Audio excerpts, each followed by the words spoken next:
La pêche au thon se tarit pour les pêcheurs de la côte kenyane.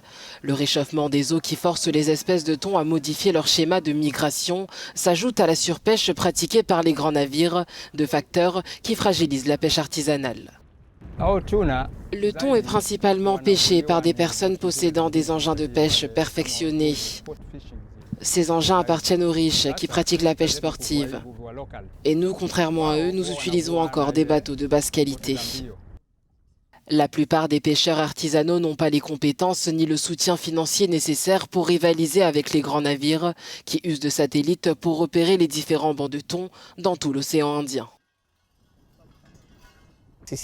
Nous ne sommes pas en mesure de pêcher en haute mer car nous avons des équipements de qualité inférieure. Mais les chalutiers peuvent attraper beaucoup de thon albacore car ils peuvent accéder à leur habitat. Et nous devons attendre que les chalutiers aient terminé pour attraper notre poisson. Le chenal de Shimoni bénéficiait autrefois des maussons du nord et du sud-est qui offraient des prises de poissons importantes, mais la mousson actuelle peine à rassasier les poissonniers et les commerçants qui attendent le retour des pêcheurs sur le rivage. Le thon albacore est très rentable. S'il est capturé en quantité suffisante, c'est parce qu'il est très cher et très demandé. Si vous parvenez à vendre 2 ou 3 kilos, vous pouvez nourrir votre famille correctement. Mais le thon albacore n'est pas aussi facile à pêcher que les autres petites espèces.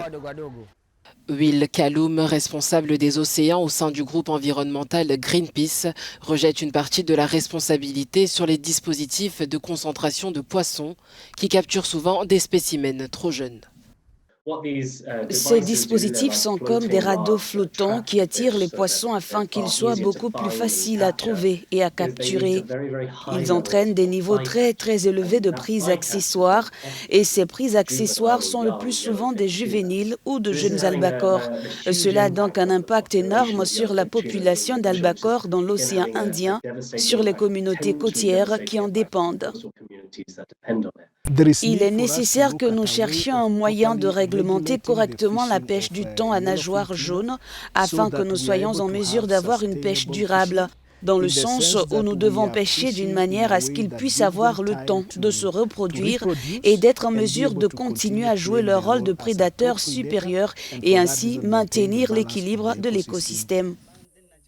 Selon le groupe d'experts intergouvernemental sur l'évolution du climat, la variabilité des températures a entraîné une réduction des stocks marins, notamment un déplacement des poissons des régions de basse vers les régions de haute latitude.